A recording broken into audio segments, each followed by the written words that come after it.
पार्थ आणि काव्या पायरीवरती आईस्क्रीम खात बसलेले असतात आणि पार्थला अचानक काल झालेला प्रसंग आठवतो आणि तो काव्याला सॉरी म्हणतो. काव्या लगेच म्हणते, काय हो देशमुख, कशाला पण कसं म्हणता सॉरी, माझं पण चुकलंच होतं ना, मीही कशी वागले ना तुमच्याशी. तर पार्थ म्हणतो, नाही माझंच चुकलं, मी काव्याला दिव्या म्हणून हाक मारली, पण खरं सांगतो माझ्या मनात तसं काहीच नव्हतं. काव्या म्हणते, इट्स ओके देशमुख, मला सगळं माहीत आहे. मग पार्थ भावूक होता आणि काव्याकडे बघत म्हणतो, काल माझे फिसकारणारी मांजर एकीकडे आणि आज समजूतदारपणे मला समजून सांगणारी काव्या एकीकडे, ह्यालाच का मूड स्विंग असे म्हणतात. मग त्यांच्या लक्षात येते आणि काव्या म्हणते, चला चला आपल्याला कोणीतरी बघेल, म्हणून पळून जातात ते. इकडे नंदिनी झोपलेली असते आणि ती उठून बघते तर जीवा तिच्या जवळ नसतो.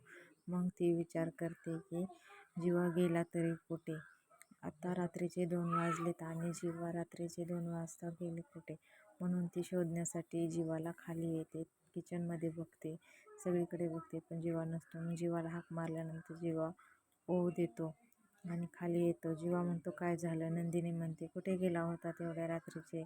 तर जीवा म्हणतो, काय नाही, इथेच होतो. मग ती त्याच्या डोळ्याकडे बघते आणि म्हणते, डोळ्याला काय झालं. तर तो म्हणतो, काही नाही, डोळ्यात गेलंय म्हणून लाल झालाय. मग तो तिला घेऊन बेडरूममध्ये येतो आणि तिला म्हणतो, झोप आता तू शांत, काही नाही झालं. मग ती झोपते आणि जीवा तिच्या अंगावर पांघरून टाकतो आणि तोही झोपायला सुरुवात करतो. झोपता झोपता नंदिनी बघते, जीवाच्या पायाला काहीतरी लागलेलं असतं. मग ती कापडाने ती साफ करते आणि शांत बसून विचार करते, जीवा आणि माझ्यापासून काहीतरी लपवत आहेत का. जीवाला माझ्यापासून काहीतरी लपवावं असं काय झालंय, मला बघितलं पाहिजे.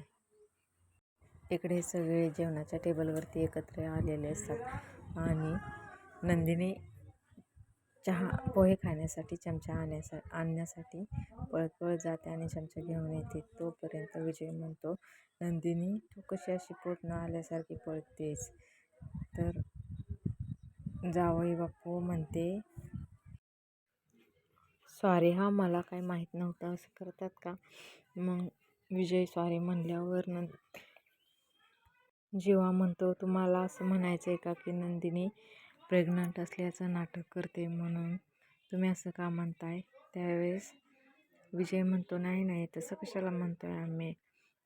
त्यावेळेस स्वात्या म्हणते, हा तिचं पोट आल्यासारखं सुद्धा वाटत नाही, मग कसं समजायचं आम्ही. तर जीवा म्हणतो, तुम्ही काहीही टेन्शन घेऊ नका, आमचं आम्ही बघून घेऊ. मग मानिनी काकू म्हणते, तुम्ही जेवायला येत जाऊ नका, आम्ही जेवण करत असल्यावर तुमचं तुम्ही, आमचं झाल्यावर येत जा. मग जीवा रागाने उठतो आणि नंदिनीला म्हणतो, चल उठ, इथून आपण जाऊयात. मग रागाने नंदिनी म्हणते, चला चला इथून चला, आणि नंदिनी जीवाला घेऊन बेडरूममध्ये जाते. मग परत पार्थ म्हणतो, व स्वात्या तोंडाला येईल तसं कसं बोलत असतेस, जरा विचार करत जा बोलताना. एवढं म्हटल्यावर पार्थ आणि काव्य एकमेकांकडे बघतात आणि जीवानंदिनी उठून निघून जातात. पार्थ म्हणतो, असं नव्हतं करायला पाहिजे. किती खुश होते नंदिनी आणि जीवा एकत्र सगळेजण बसलो होतो जेवायला. आणि मग विजय तिकडे बघतो असा खडूस नजरेने. काव्यालाही डोक्याला ताप होतो. काव्या म्हणते, हे रोजचंच झालं आहे ह्यांचं. स्वात्या म्हणते, आता आम्ही काय केलं, आम्ही काय करायचं, बसव का नाही जेवायला. पार्थ म्हणतो, बसता तुम्ही नीट पण बसत नाही, किती कालवा करतात. काव्य म्हणते, असतं एकेकाचं पोट लहान, माझं 2 महिने झालं, 3 महिन्यात दिसायला आत्ताशी थोडंसं दिसायला लागले, आणि नंदिनी ताईचं तर आताचे 2 महिने झाले, तिचं कुठून दिसणार. जीवा इकडे येतो आणि नंदिनीला म्हणतो, बरं झालं आपण तिथून उठून आलो. व स्वात्याने काही विचारलं असतं तर काय झालं असतं. तिने अचानक काहीही प्रश्न विचारल्यावर तिच्या प्रश्नांना काय उत्तर दिलं असतं. नंदिनी म्हणते जीवाला, अहो बास किती चिडताय, एवढं चिडू नका, काय झालं एवढं चिडायला. तर जीवा म्हणतो, मी चिडलोच नाही, अगं मी मुद्दाम केलं, अगं खाली माननी आईला आणि काव्याला जर डाऊट आला आपल्यावर तर त्यांना काय वाटेल, त्यांना खरंच वाटेल असं आत्याचं बोलणं. म्हणून मी चिडलो आणि तो विषय बदलण्यासाठी असं केलं. मग खाली पार्थ गरोदर असल्याची ॲक्टिंग करत येतो आणि म्हणतो, अगं आई किती दुखतंय. मग काव्य आणि नंदिनी खूप मोठ्याने हसतात आणि म्हणतात, हे काय नवीनच आता, हे कसलं आलं सोंग करताय. नंदिनी म्हणते, बाई काव्या काय हा प्रकार. नंदिनीला खूप हसू येतं, तिला आवडत नाही हसू.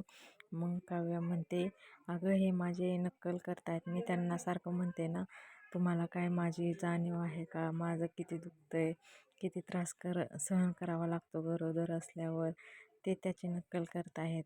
मग तितक्यात जीवा येतो आणि जीवाही पार्थला चिडवू लागतो. जीवा म्हणतो, हे बरं आहे, आता डोहाळे जेवणाला तुलाच त्या अर्ध्या चंद्रावर असा आडवा बसवावा. मग सगळे खळखळून हसतात आणि पार्थ आणि काव्याला असतात.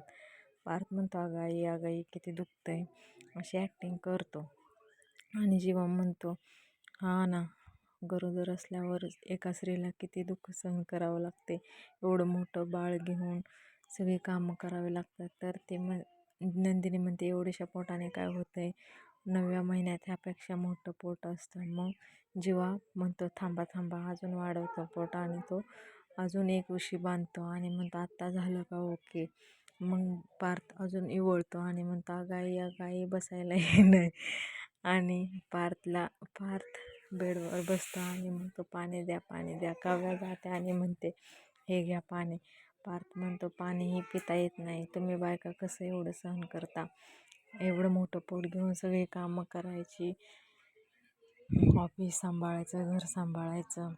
तर नंदिनी म्हणते, हो सगळं काही सोपं नसतं, पण आम्ही बायका ते सगळं समजवून आणि जमवून आणतो.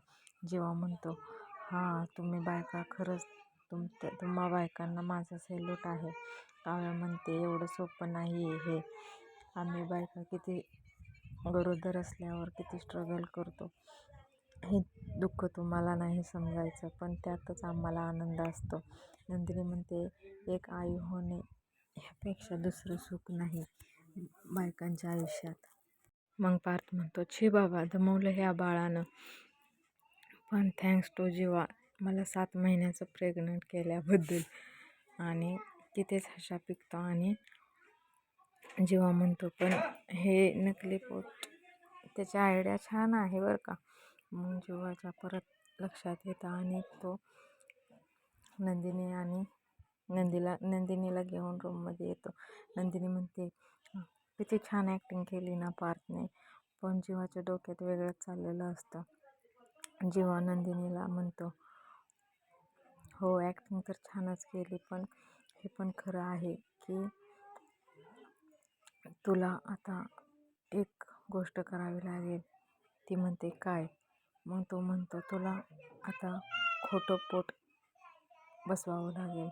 नंदिनी विचारात पडते आणि तिला वाटतं की जीवा माझी मस्करी करतोय. मग ती मोठ्याने हसते आणि म्हणते, काय जीवा तुम्ही माझी चेष्टा करताय. तर जीवा म्हणतो, मी चेष्टा नाही करत, मी खरंच म्हणतोय.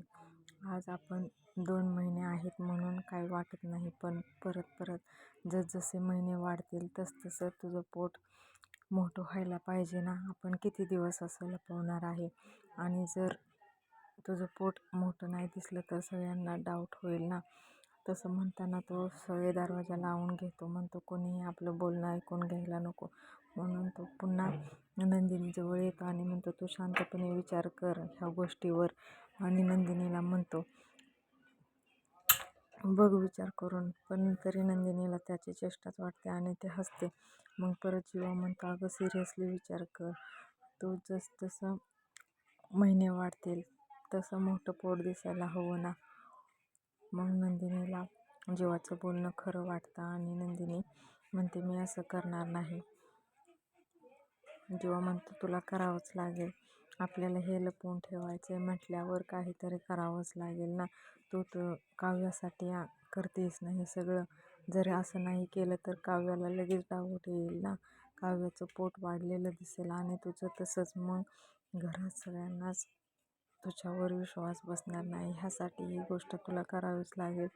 तर नंदिनी म्हणते, जेव्हा हे मी कसं करू, मला सगळ्यांशी इतकं खोटं बोलायला आवडत नाही आहे. जेव्हा म्हणतो, मला मला तरी कुठं आवडते सगळ्यांशी खोटं बोलायला, पण आपल्याला करावंच लागेल. विचार कर आणि हे खोटं पोट लावायचा विचार मनात करून घे.